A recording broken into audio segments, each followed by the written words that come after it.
সকলকে জানাই উল্টো রথের শুভেচ্ছা এবং ভালোবাসা। দুপুরে খাওয়া দাওয়ার পর একটু ঘুমিয়ে গিয়েছিলাম। যেই রথের গানের আওয়াজ পেয়েছি 5 মিনিটের মধ্যে রেডি হয়ে রাস্তায় বেরিয়েছি, কারণ বাড়ির সামনে দিয়ে সমস্ত রথগুলো যাবে। আর রথের দিন যদি রথের দড়ি না টানতে পারলাম তাহলে মনটা একটু খুঁতখুত করে। ছোট বড় সব মিলে অনেকগুলো রথ গেল এই রাস্তা দিয়ে। এই রথটা তো খুবই কিউট, খুব সুন্দর। সাথে আছে রথের দিন গরম গরম জিলিপির মজা।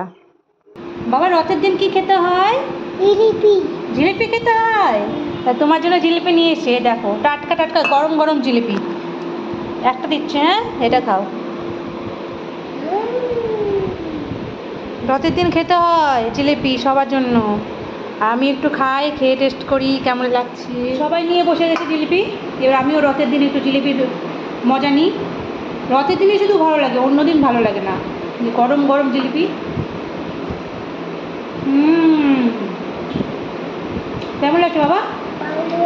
ভালো লাগছে? আমারও ভালো লাগছে, কিন্তু আমি একটাই খাবো, মোটা হয়ে যাচ্ছে না। আর রথের দিন কে কে জিলিপি খেতে ভালোবাসে একটু কমেন্ট করে অবশ্যই জানাবে কিন্তু।